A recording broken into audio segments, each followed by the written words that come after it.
Hello, everyone. This is Austin Hurwitz, and you are listening or watching to the inaugural episode of the One Big Idea podcast. If you've been with us for a little bit, you know that I've been writing since the summer with the One Big Idea newsletter. That's really been focused around Web3 strategy for the crypto curious. We break down a major topic in NFTs, DeFi, you name it, in the world today, and try to leave you with one big idea. Same concept is applying to the podcast. The difference is you don't have to hear me ramble the entire time, and so we're going to bring on a bunch of different guests that are building in the space, whether they are product managers, investors, artists, you name it, founders. We're going to bring them on and learn like what are the big trends that they're focused on, what is the work that they're doing that you can hopefully take a little bit away from. I created this podcast, and I talked about this a little bit in the trailer, selfishly, because I want to be able to talk to all these people.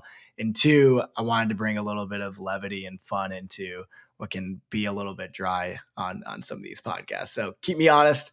If your eyes start glazing over, let me know. Let me know what you like and what you don't like. And the last thing for being here early, because in Web3, it's all about being here early, I'm dropping a free collectible OG One Big Idea NFT. It'll be claimable on both Polygon and Ethereum. I'll leave the link to that NFT in the show notes. It will have some future utility, so stay tuned on that. And it will also be very limited edition. So there's no plan of having this in perpetuity. So you're going to want to get on that. So if you have any questions, feel free to reach out to me on Twitter. You can always DM me. But that's just a little bit of a thank you. And we've got a lot more coming. Last thing, you'll notice the audio and video quality is not up to the standard of what I would call a production grade podcast. That is something that I take very seriously. It will absolutely be up to par, in my opinion, in the future. There are a bunch of conversations that I'm having right now around sponsors and production, editing, you name it. The reason why I decided to just get this out is, one, it's very much in the spirit of Web3. We're here to iterate and build in public. If you wait until it's perfect, you've waited too late. And so I'm totally fine putting something out there that I know is in 100%. And two, it feels very topical with Andrew having this project. It literally just minted a couple days ago. And so it's very topical. I didn't want to wait until all of that got sorted. This is something that I want to get in front of all of you as soon as possible. So I hope you enjoy it. I know I did. It was a great conversation with Andrew. And yeah, you'll hear more from me soon. So Andrew, obviously we've known each other for a bit. The first time I saw you in person was at Basel last year when you were walking in 4K. And I shot you a note. I was double fisting champagne at 11 a.m. I wasn't gonna say it. I was gonna keep It's okay. It's okay. We can put it out there. Yeah. You may have been. It was my first Basel. So yeah, first Basel, like 10 a.m. My man is walking with like two things of champagne in 4K, clearly going somewhere. And I was like, we had interacted a bunch on Twitter before, and you were someone that like I greatly admired, and shot you a quick DM, like, I think I see you. And you turned around and we ended up, hanging for the entire week and have been friends ever since. So I'm super stoked to have you on and be able to kick off the pod with you. So welcome. I mean, it's awesome to see you doing this. You meet people in the space and you meet them and they're doing one thing. And then a few months later, hopefully if they've been committed, they figure out what they really, really want to do and then grow into it, try things out, experiment. That's sort of the phase of life I'm in right now. Just what makes me passionate? What do I think moves the needle a little bit? And then let me just try that thing out. So I think it's really cool that you've been working on One Big Idea. It almost gives me a little bit of FOMO. It's like, maybe I'll try that too, because I see Austin doing it. You do a lot of building in public. As well as calling people out in public. So, yeah, we do a little bit of calling out as well. But I think that's what's so beautiful about the space, right? It's incredibly multi-hyphenated. And I would describe you as someone who very much takes that multi-hyphenated to the nth degree, whether you're doing art or you're a writer or you're hosting spaces. I'd love for the audience if you could kind of give like a little bit of an overview of who is Andrew Wang? How did you find your way to the Web3 space? And what are you up to today? I think you're right that I am multi hyphenated, and sometimes I feel like that's a weakness, but other times in small moments I can see it being a strength. So yeah, I came into this space about a year and a half ago, primarily as a freelance writer because that was what I'd worked through during the pandemic. Only way to really make money. In my mind, it was something that I've always liked doing. So I came into the space trying to uplift creators, artists, founders, hosting Twitter spaces, uh, anywhere and everywhere, learning to sort of break through my social anxiety of being publicly heard, because what was on the other end of that, being embedded in a culture and being recognized for it, just felt like worthwhile to kind of take that risk.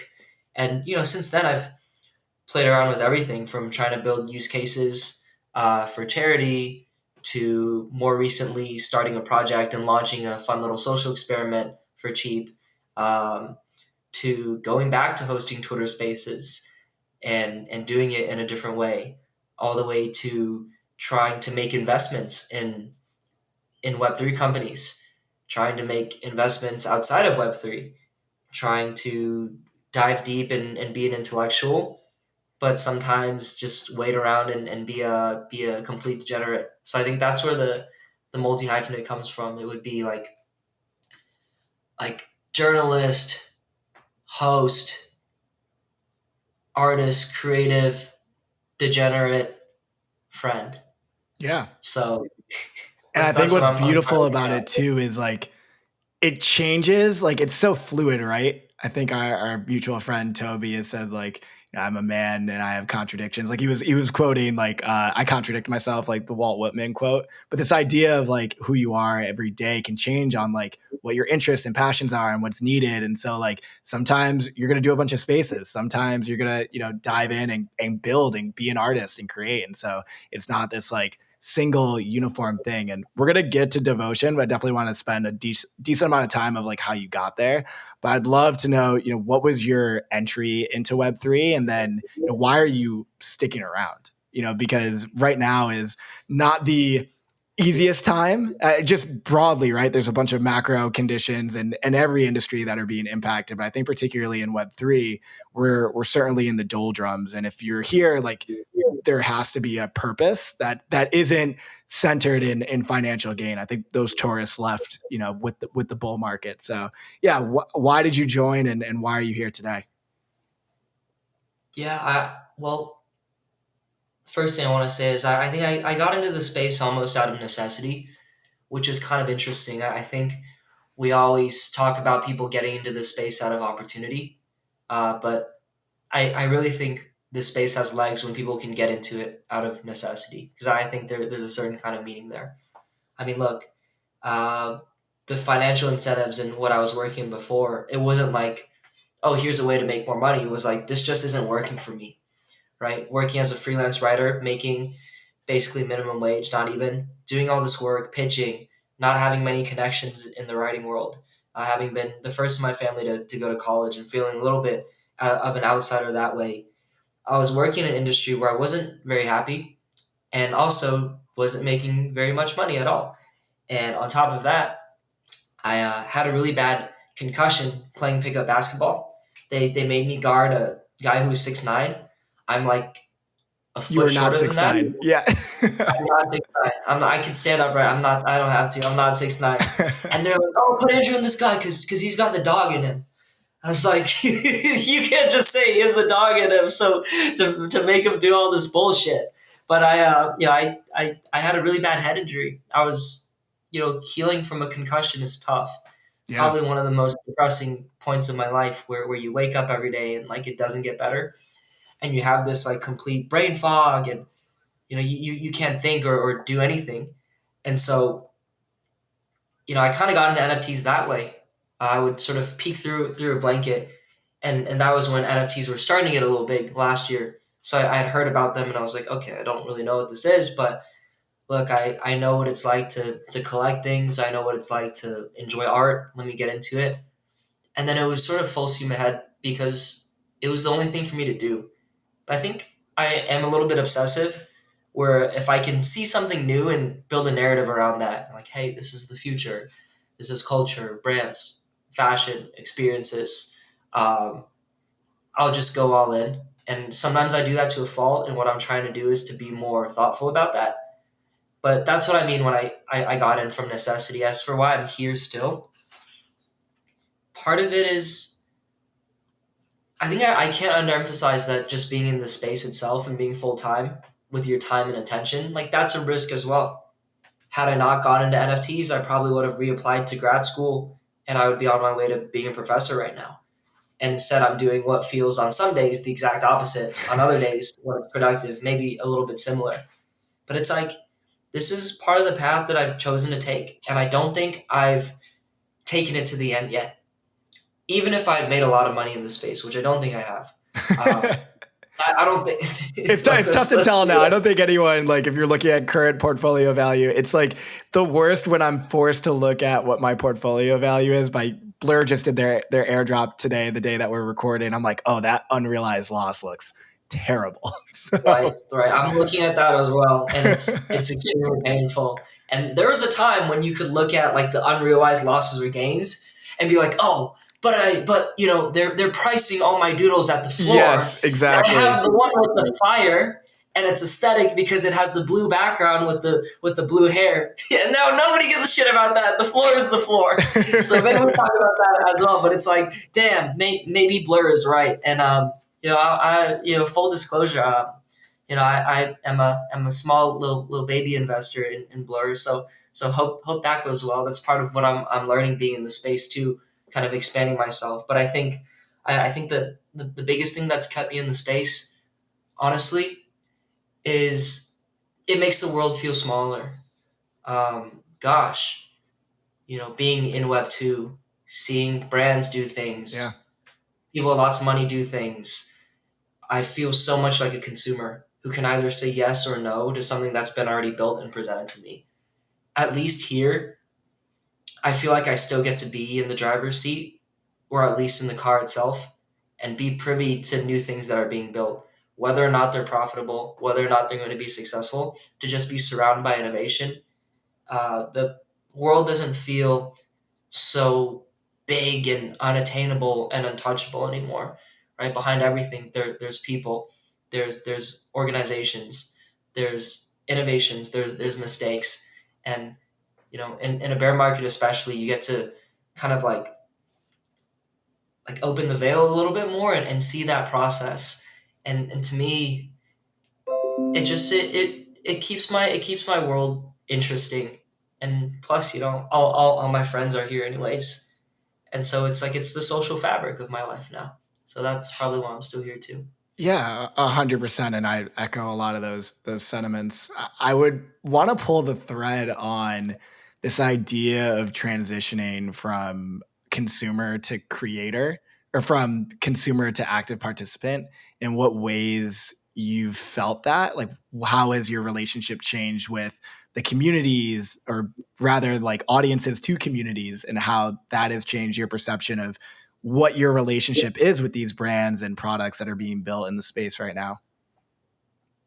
I think broadly speaking, vaguely speaking, it's about believing in some aspect of Web3, seeing that belief be crushed, sometimes like relentlessly and without remorse, and then coming back from those ashes and finding some sort of middle ground. I think a good example of that is the value prop of 10K PFP projects, for example. You know, last year, what we would always say is, you know, the great thing about PFPs is that when you buy this collectible and you become an advocate for it and you become a strong part of that community, that's what creates value, and then that value can come back to you. Now, obviously, that's all good, but at the same time, if you really pay attention in the space, there are projects that can be coordinated pumps where the value comes in first, and then people can rally around that and pretend that there's community. There are projects where the community seems super strong, up into the point where you get allow list opportunities, or you have the opportunity to exit with some profit, and then it becomes a little bit fake. Or there are certain projects where in a bull market, that value prop is more direct, right? I am advocating for this project. I'm making it my identity.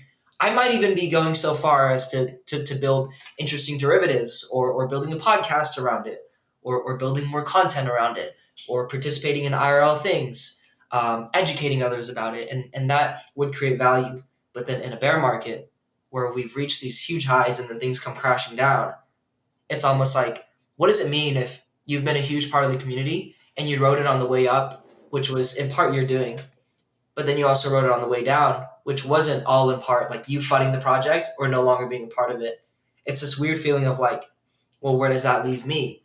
What's the shelf life or lifespan of future communities? How do you extend it, or at the very least, how do you make it more sustainable? And I think that's something that I'm trying to wrap my head around. It's like, these ways that we participate, oftentimes the rules, the incentives change, and how do we stay on top of that and try to build a system where participating helps you win.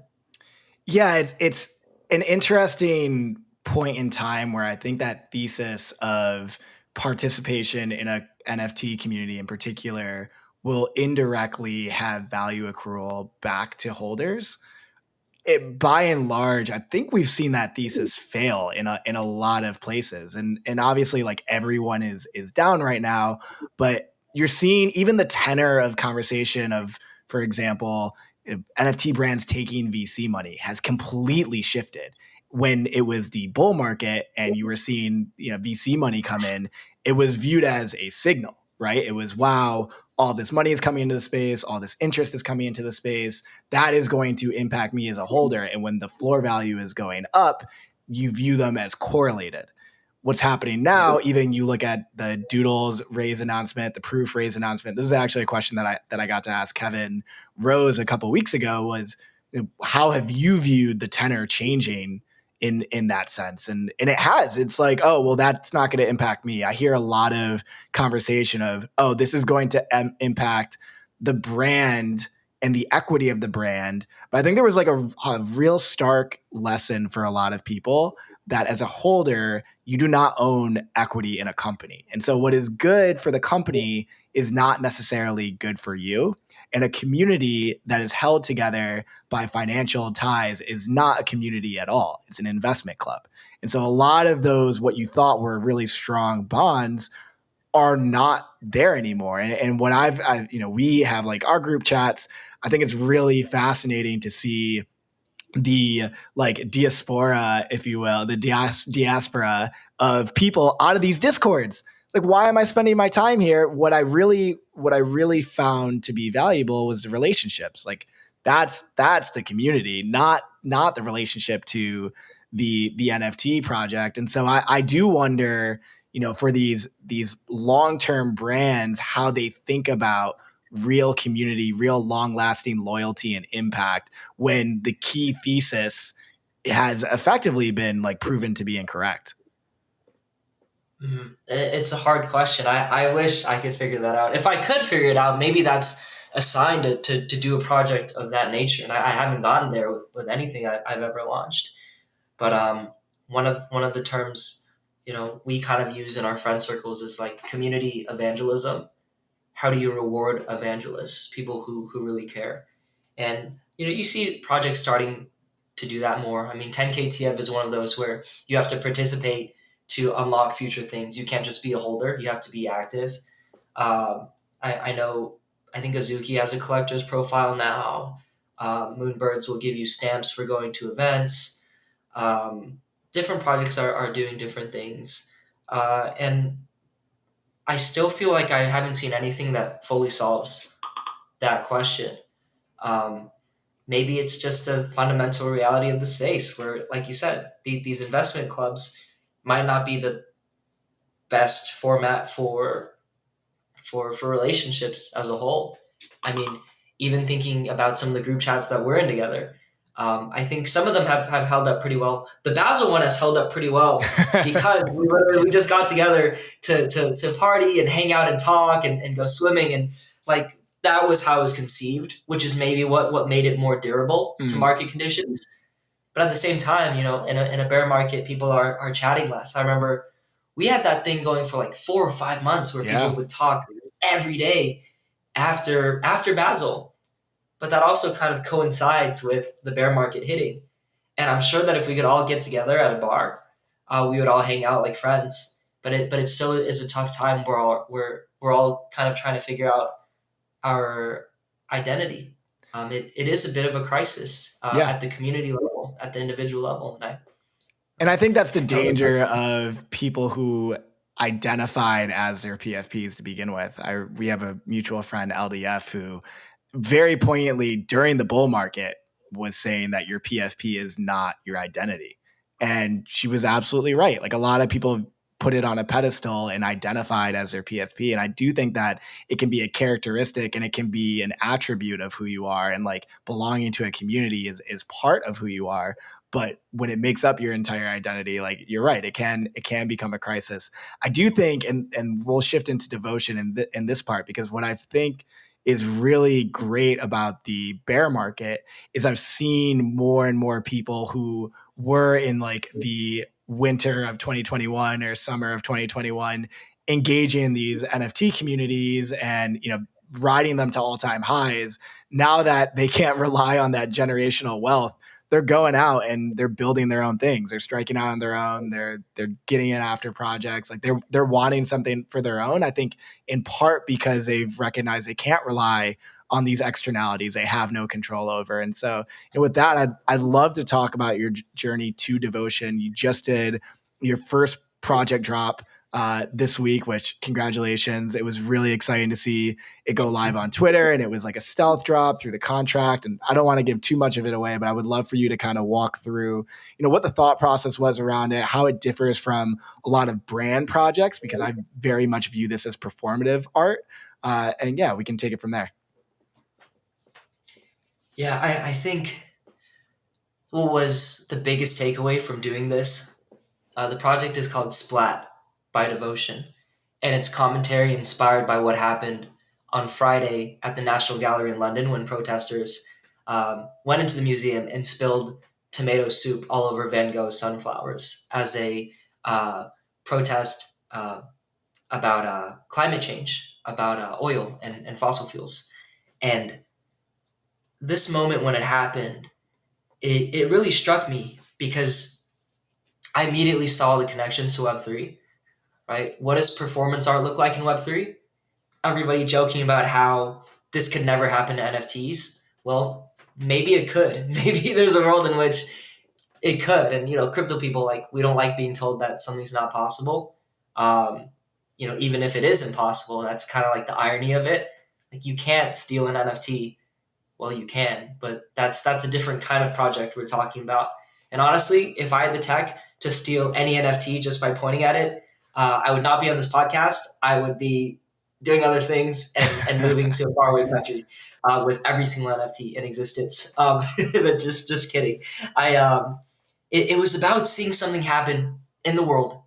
And when you think about it, in Web 2, you don't have many tools to respond to things that happen in the world that shift culture without a lot of money, without a lot of people, without a lot of, say, clearance. You can make a tweet, and that tweet might go viral, as I have in the past, commenting on things, only for other brands to take it and run and post it on their Instagrams. You can make TikToks about it, but there's not necessarily upside depending on the kind of commentary you make. But you think about things like, I would say a big cultural moment for me was when there was that guy on TikTok, skating, drinking ocean spray to Dreams by Fleetwood Mac. That was a case where Web2 and brands really turned that viral moment into something more viral. There was a whole team at Ocean Spray, making it happen. And that's sort of how the world works sometimes. And I was like, what's the equivalent of a Web3 project where we take a viral moment and comment on top of that, or do our own spin on it, or give our own messaging on that? And the answer was, half vandalism, half art heist on the blockchain. And it's called Splat because we minted you these cans of tomato soup, and you could take a can of tomato soup and splat it on any NFT on ETH. You didn't have to own it, which was part of the fun. You could only splat one time, and an NFT that had already been splatted couldn't be splatted again. So we instantly wanted to build in this game theory to honestly like do something new and make people have some fun with it. We priced it, in our opinion, relatively inexpensively at 0.05 ETH, and then only 1,000 because we wanted this to be more of like an experiment and set that expectation. And then people were able to mint these soup cans, and then everybody thought, hey, what's my target going to be? Is it going to be someone I love, someone I hate, an infamous rugger, an influencer, a grail work, whether a Fidenza or a rare CryptoPunk, or artists that have gotten really big doing awesome stuff like Grant Yoon. And when we opened the contract for the splatting, people actually had to go in contract to type in their targets with the contract address and the token IDs of their can and the NFT. And part of what's funny about that is like everyone was saying, wow, like, this is cool. This feels like a real art heist. Like I have to go in the contract and do it. And from our end, we were like, yeah, thinking the whole time we wanted to do this quickly and save money by not building a front end, which is why we used the contract. So you find a way to make things work. But I think the moral of this story is it's nice to be nimble in NFTs, and it's nice to experiment. And I hope we have more of that so long as we set expectations up front that this isn't like a proof pass or something where all the value will flow to it. It's a fine line and something that I'm happy to get your thoughts on as well. Yeah, I would love to know how you thought about setting those expectations up front. We've talked about this project for a bit, and I knew that your mind was going to be around performative art. And really, I remember when Wagdie came out over the summer, which for those that don't know is We Are All Gonna Die. It was very much in this like medieval pixely format, and they were having like quests that were like every day they would like jump into the Twitter spaces, and there would be like this ominous voice playing like terrible medieval music, and they would have sacrifices where people were throwing NFTs to the burn contract. And Psyduck, one of your co-founders, wrote this great piece around how this was a performance. Like this was not meant to last forever. And even if they hadn't said it explicitly up front, it was very clear that this was going to be a moment in time. And I think that's so important where our entire engagement as a community is so fleeting. Like our attention spans are like goldfish. So the idea that we could pay attention for something for a day, for a couple days, and be able to move on from it and know that like our NFT was a price of admission and then became a collectible and something to look at. It wasn't a financial instrument that we expected to go, to the moon.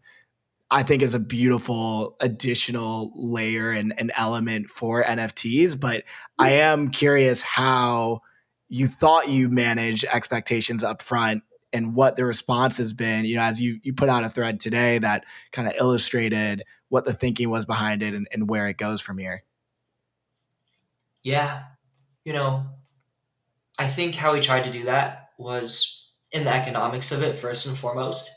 I think everybody, when looking at a project, you should always do the math of how much ETH or how many dollars equivalent a company or an artist is seeking.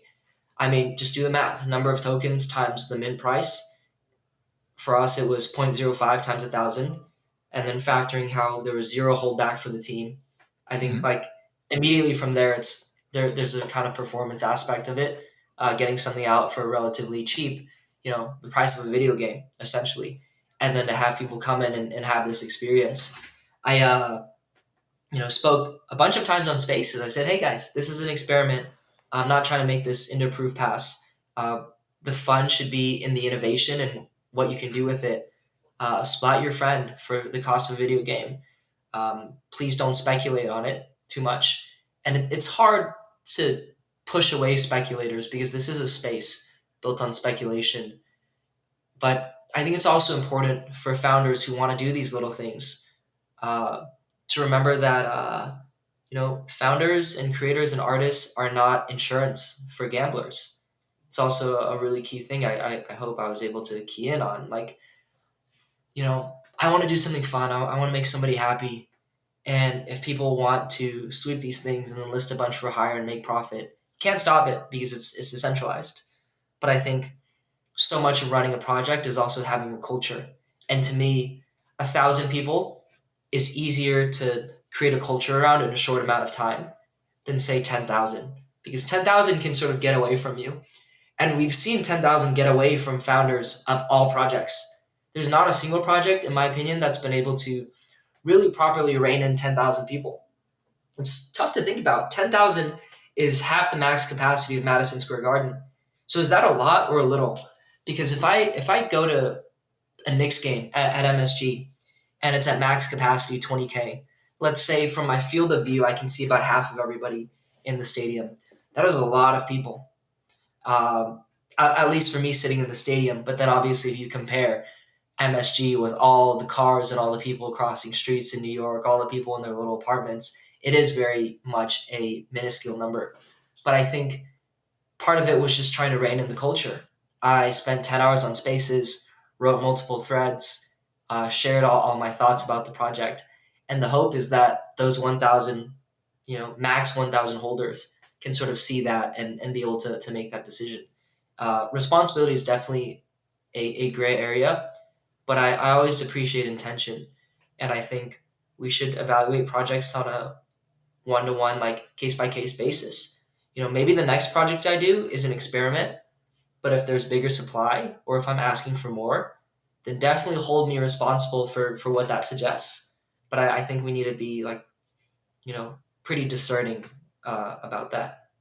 Yeah, and we have to leave room for experimentation and for, not everyone wants to build the next great. I swear, if I hear one more brand say that they're building Disney, I'm gonna lose it. I think I saw that on Twitter today. That was like, I'm so excited for the year 2030 when we have 100 Disneys in Web3. Like, all right, like let's focus on real sustainable growth here. But the point being, and Carly and I actually talked about this a little bit last week.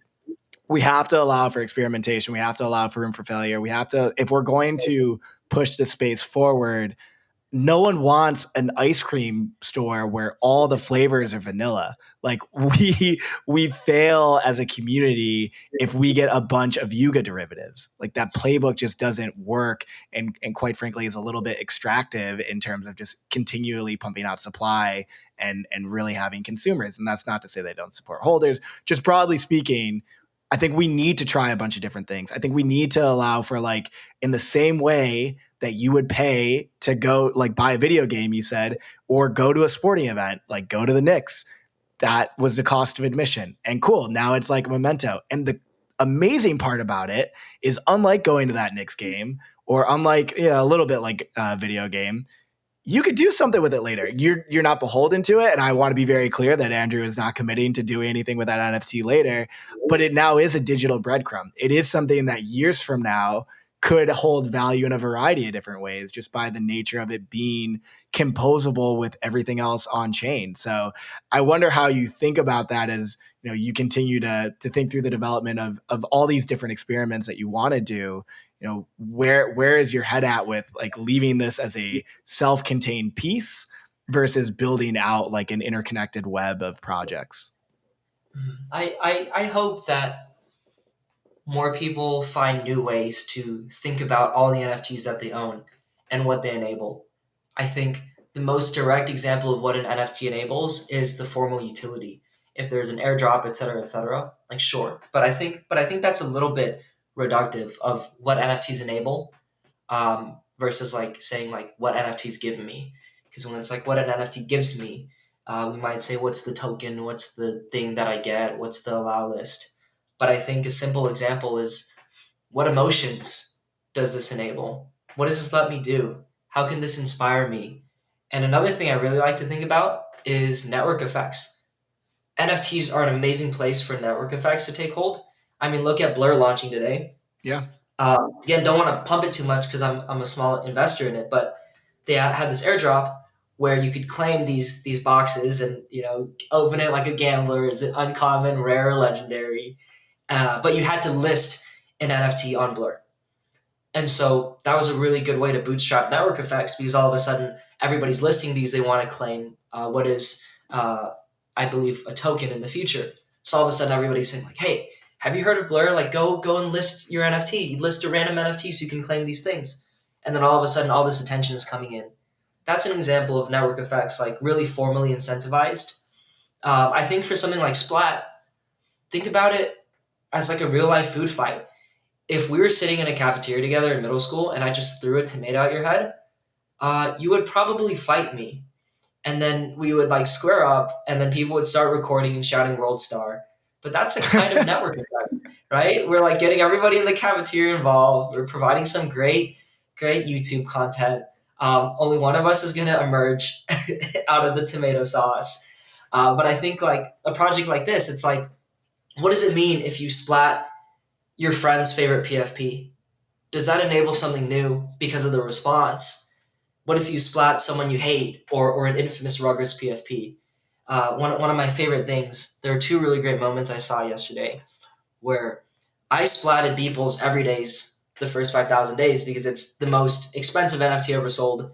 No way I could ever afford something like that. But I was able to splat it, tweet at Beeple saying, like, got his ass. And then he retweeted it, and dude barely tweets. So I was like, holy crap. Like, he quote retweeted me and saying, like, guess like JPEGs aren't safe either. And like that was funny, and I hopefully it made some people laugh, and they're like, haha, like, you know, called attention to what was happening about Van Gogh being not safe, and now the JPEGs aren't safe either. And I took that tweet, and then I splatted the tweet to get his ass again, and then like hopefully made some people laugh, and played to network effects. Somebody else who's the biggest Dmitry Cherniak fan, creator of Ringers, he splatted the goose ringer. It's a ringer that looks like a goose. And Dimitri retweeted it and said, bravo. So maybe that leads to a friendship between them. And maybe they work on something in the future, or they become collectors of each other. I love the idea that there are a lot of passionate people out here, but we don't know what we're capable of doing until we meet the right people, or we're put in the right group. It's like puzzle pieces. And I think Splat is an example of me trying to, with Devotion, and with our lead artist, Danny Cole, who helped take the idea of the cans and the Splat to the final by doing the art. Like, how do we work together to really put people in the right place? Whether we're putting them into those spots, or we're giving people something that they can use to organize themselves. I don't want to put out too much alpha now, Oh, but you can give them a little alpha, a little I alpha. yeah, I talked with a friend, and I think he wants to incorporate Splat into their DAO, Wow, where what you would can that get look like? airdrop tokens of the DAO if you own a Splat, just for them to run a little fun activation. And so that to me is fun, but I think at the end of the day, with where we priced it, the fact that we held little back, it's like, let's do this experiment. Let's all learn a bunch from it. Let's put an idea out there, get the creativity flowing. The next thing, hopefully, it's even better. And I hope we can make a small change in the culture to encourage more of that, because it's very different from trying to launch the next Disney, so to Yeah, speak. absolutely. I do want to touch a little bit on, you mentioned the protest kind of being this like moment in time, and that you wanted to make sure to capitalize on this, and time was of the essence while it was in people's mind. And there was a bit of, I saw some commentary from some people in the space. I think Betty had a few tweets around, was the protest central to the vision of the NFT itself? What was the determining factor behind that?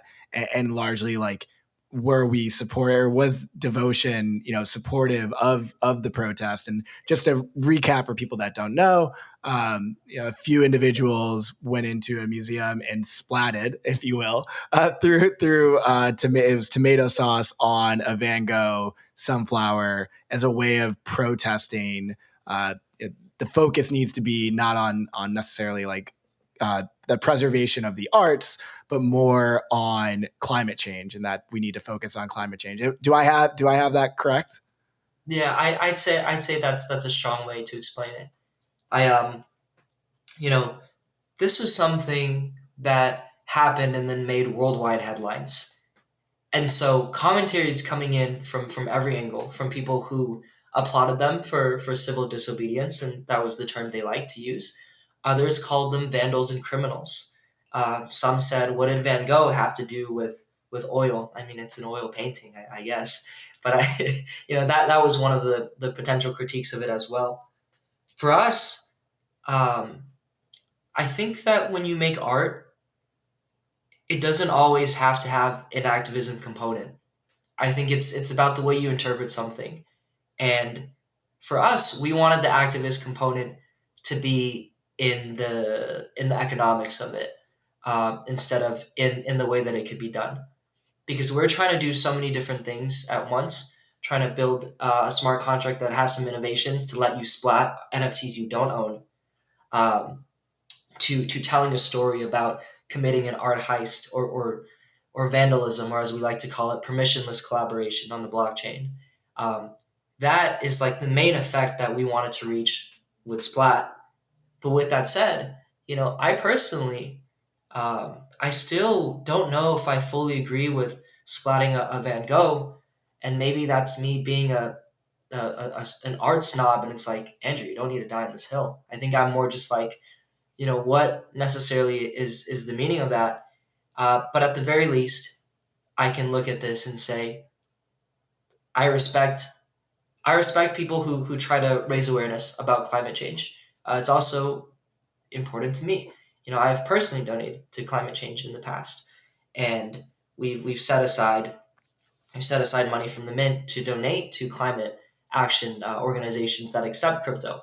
So for us, that's a way of also doing activism, where the activism doesn't necessarily have to be like on the on-chain project itself, but it could be an aspect of it. And I mean, like, this is me coming from a perspective where the only time I've ever sold an NFT before this was to raise $1 million for charity, and every single penny went to those charities, and we got to see the effects of crypto and NFT art to raise money in a rapid way that transcended what could be allowed in TradFi.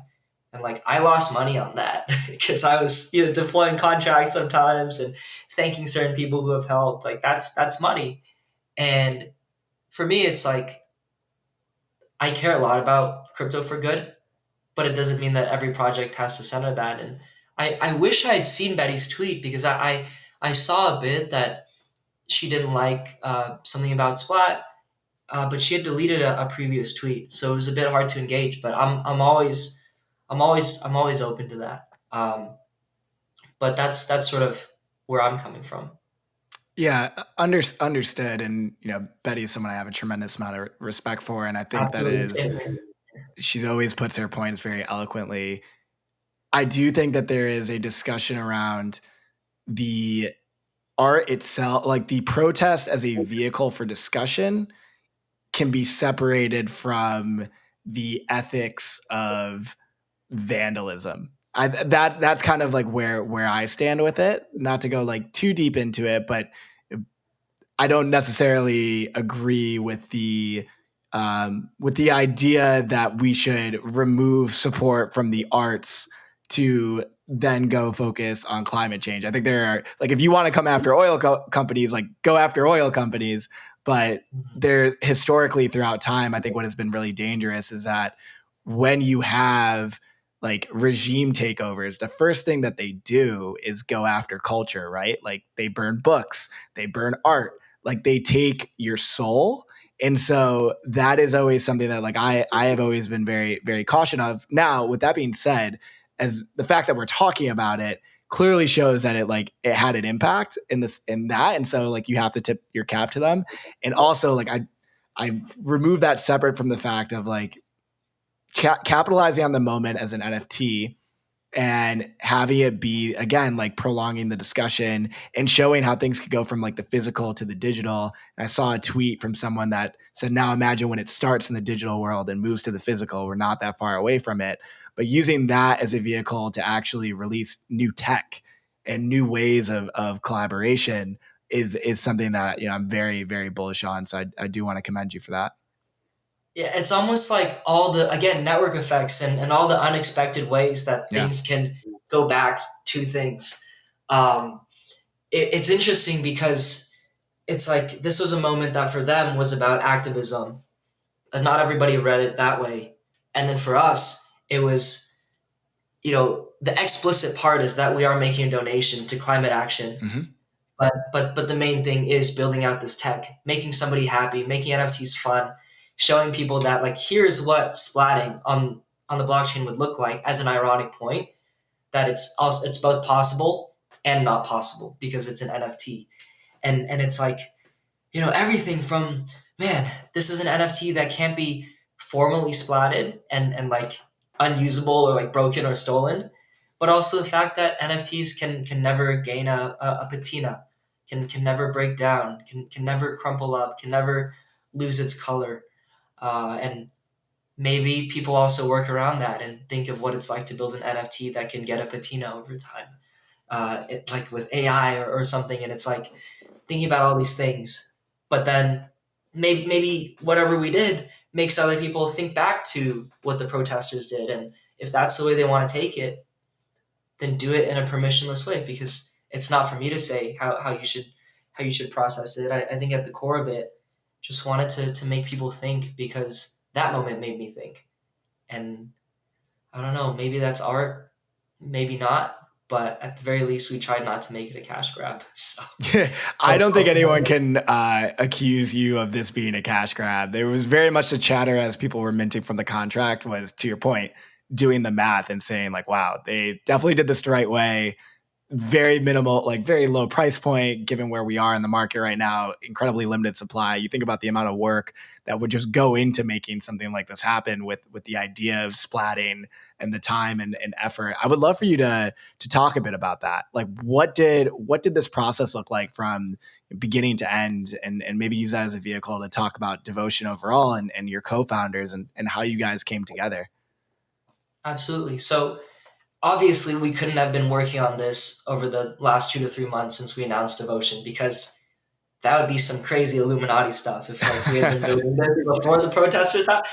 Now that would actually be very interesting. And if that were the case, then these NFTs maybe speculate on it. If that maybe were the NFTs came first, if we knew about like world events happening. But obviously, we had to build this in about 72 hours. And Devotion, we've been working on other things in the meantime. We've put out ideas, we've made progress on things, scrapped some things, tweaked some things, seen like what the costs are for building certain things. And, the cost of building out a big project that we stay attached to for as long as we can be in the space with our full commitment, the way we see projects like Proof, Doodles, etc.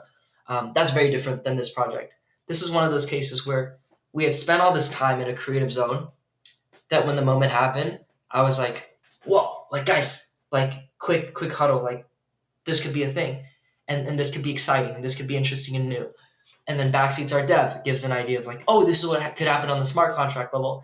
And SciDuck is coming in and talking about how we could design it, and how we price it, and how do we make this like a fun little weekend thing to for the amount of time we put in, which, I didn't sleep for 3 days, but also 3 days is 3 days. How do we make something that its effect is greater than just the pure hours we put in?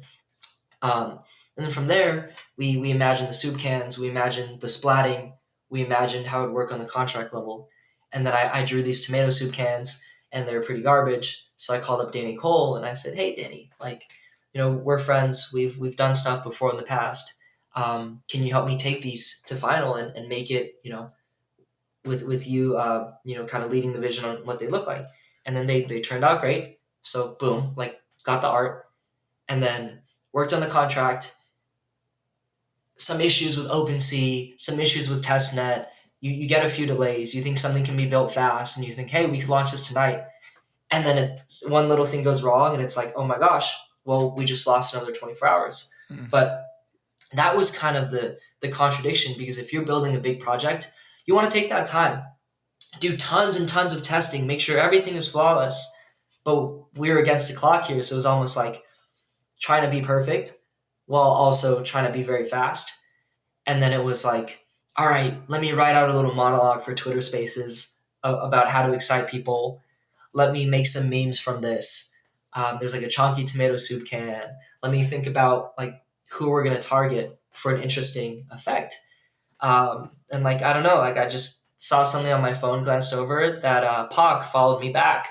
And some people said this Pac, is like we could have a full podcast. We could have a whole talk about Pac. I'm like, yeah. if Pac followed me back for that reason, who knows? I'll put that away for later. But I think a lot of it is trying to think really quickly. So here's one thing that I'll say. Maybe this is advice for founders and teams. when you're building a project, a lot of people say, hey, what if we did this? Or what if we did this new thing? Or wouldn't this be exciting? We don't think enough about the effect that it can have on somebody. Or like what happens afterwards. I was thinking a lot about Wides, this project where they minted the CryptoPunks. And every time you transferred a CryptoPunk, it would get a little bit wider, right? Mhm. And it was cool for a time, but then it sort of died down. And at one point, somebody made a post that was like, "Hey, it's kind of cool that CryptoPunks get wider each time until they're indiscernible as CryptoPunks to the point where they look like works by Mark Rothko." Right? He has like basically like two colors, kind of. It's like, how does this thing sell for millions and millions of dollars? But it is Rothko-esque. And for me, I'm like, make that a part of the story from the beginning. You don't have to tell people we're making Rothkos, but allude to that more. Make people feel it more. Because otherwise you have a project where something just gets wider. But what's the effect of something getting wider? It's that it starts to resemble art of the old world, or art of a greater world, or art that we've seen before that's recognizable to build a bridge from what's new and what's come before. And that to me is like an effect. And so for Splat, we wanted the effect to be like, it's not just the fact that you're putting tomato soup on something, the same way in activism for them. I think if all they did was show up in the gallery, throw tomato soup on it, and be like, fuck Van Gogh, gosh, how terrible would that be? Like, it would be very weird. You'd have to find like a very nihilistic person to be like, they killed it. Um, you know what I mean? It's like, what's the effect? And for us, we wanted the effect to be like, let's get a rise out of somebody. Let's piss somebody off. Let's make somebody happy. If I splat your Grail PFP, am I making a meme of it? Or am I elevating it to the level of something that deserved to be splat? And I think from our initial data, a couple hundred splattings, we saw famous PFPs like Punk6529 to artists who are really making it big right now, doing awesome stuff like Grant Yoon, to the most well-known artists in the space, Beeple, Tyler Hobbs, Snowfro, Drifter Shoots. And to me, that was really interesting. It's almost like making grails of grails. That was the finding. And it follows that that's the effect. Now, were multiple people able to splat the same NFT? No. I mean, unless we messed up in the contract somewhere, I think we're okay. But Yeah. once something was splatted, nobody else could splat it. So somebody splatted my cool cat, and I was like, okay, now you own my splatted cool cat. It's a race. And That's fascinating. Yeah, I'm curious if you viewed it from, or if you thought when that became the decision point, right? Because the inverse of that could have been you can splat whoever as many times as you want, and it would have been really interesting as well to see like what is the distribution, like where does people's attention go? Who do they think of to splat and view the patterns that way? That's so yeah, either way, but I like this idea of the race, right? Because I remember when it was going on in the contract, hearing people be like, all right, I gotta go. Like I gotta be the first one to splat it. And in this perverse way, you are forever actually linked to the real piece itself. I mean, that's what I love about projects like, like Splat. It's almost like the equivalent in the PFP world is finding an NFT with a trait that's really cool and hearing a Mhm. story about it. Like how in Cool Cats, the tiger trait goes back to Klon being inspired by Bill Watterson, the artist of Calvin and Hobbes. So it's the Hobbes trait. It's not the tiger trait, so to speak. And people who bought that felt really connected to it. In that same vein, I'm like, 90% of the project should be explained pretty quickly. Like, get this tomato soup, splat somebody else's, you don't have to own it, mess with them, have some fun. It's based on this Van Gogh protest. But then there's that 10% where you really need to put in that work to discover why something really touches you. And for us, it's very unlikely to be the financial upside. It's more likely to be, hey, I made a friend from this. Hey, I made an enemy from this. Hey, I got to splat a grail because I can never purchase this, like, straight off the chain, but I can do some commentary on it and feel close and tied to it. And maybe that emotional effect is worth the 0.05 mint price. And, this is stuff that I kind of had to think through with my team on the fly, and it was probably understated. But I think that's part of the fun as well. I mean, artists or poets, imagine if every time a poet wrote an amazing poem, she had to go do a reading and people just raised their hand and said, what did you mean by this line when you talk about the sunflowers? So Maybe that I've takes away from poetry. yeah, obviously coming from music that as well, that really touches me because you hear a lot of artists talk about their lyrics and a lot are guarded in actually sharing what the lyrics mean to them because it's not about them anymore. It's about once that the expression of their art is out into the world, it's no longer their story. It's the story of everyone else and how they interpret it. And so there is this if I were to like highlight one big idea for this discussion, it's been, you can only do so much in the performative side of creating this narrative arc, right? Like you very much had a clear vision of what you thought the narrative would be and creating the context around the environment. But once it's out into the world, that's where the second, third, fourth, fifth order effects start to take place, the connections that you couldn't have thought of, the ways in which people would interact and connect and think through, what was their reasoning for doing that? Like what information did they bring in that impacted what they brought out? And knowing that everyone has their own reality in which they operate within, I think is pretty beautiful. Yeah, I mean, it's very well said. This is a space that can surprise you. Um, I think at the end of the day, it also goes back to thinking about how to incentivize and organize people in the right way. I think if you incentivize and organize people in a good way, in a way that feels fair, feels kind, helps them achieve what they want, they will bring that value back to you. I think I saw a big part of that where,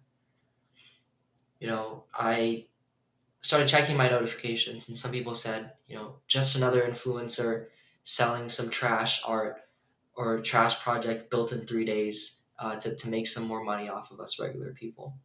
And I saw that and it made my heart sink because it was like, man, like I've been in the space showing up every day for a year and a half. I've raised 7 figures for charity. I've hosted so many spaces for free, all this free work. But the moment I think of an idea, execute it with the team, and sell it for overall like not a very high amount, I get all of this coming back at me. And I kind of like became insecure. And it's okay to call it an insecurity. I think a lot of founders struggle with that. But some people started saying like, "Hey, no, like actually, like Andrew's been showing up, and if you do the price calculation, it's not that much. And hey, here's what you can do with it. It's not just it's a cheap art. It's like, hey, here's how I think about it. It's about provenance, and gosh, like how lucky am I to have people speak for me, even if it's not exactly how I would speak for myself. That's a really cool thing, also. But it does mean you have to try to put out quality to get quality back, and it's nice. It's nice to know that in this big world with this big following that I never asked for, that I can meet a handful or a few hundred or even a few thousand people who try to know me. I think there's something really human about that. You come into the space, sure, there's money. Some people will put that first, but being understood as a human being, your motivations, where your heart is, that's so rare. And if you can find that and hold on to it, at the very least, it's going to empower you to do more cool things and stay in the space. I think that's a beautiful place to wrap up. And Andrew, we've had many conversations about what it means to be a public figure in this space and quite frankly, the vitriol that you're put up against and still keep like such a positive outlook and continue to build and know that you have people in your corner who recognize that and that ultimately, what you can control is your outlook and what to be true in your heart. And so, I'm incredibly grateful to call you a friend. I'm so appreciative that you are joining me for the first episode of One Big Idea. And yeah, we're going to end it there. And wait, this is the first episode? This is the first episode. That's it's the Genesis. That's awesome. So forever, you will be the first guest of One Big Idea. You front ran a few people. I was gonna be like, also, I'm sorry, I haven't seen your other episodes, so I don't know how this goes. But now I'm not sorry. We're figuring it out on the fly. No, this is great. But I'm gonna stop recording and yeah, thanks everyone for joining us, and we'll see you next time. Thank you for having me.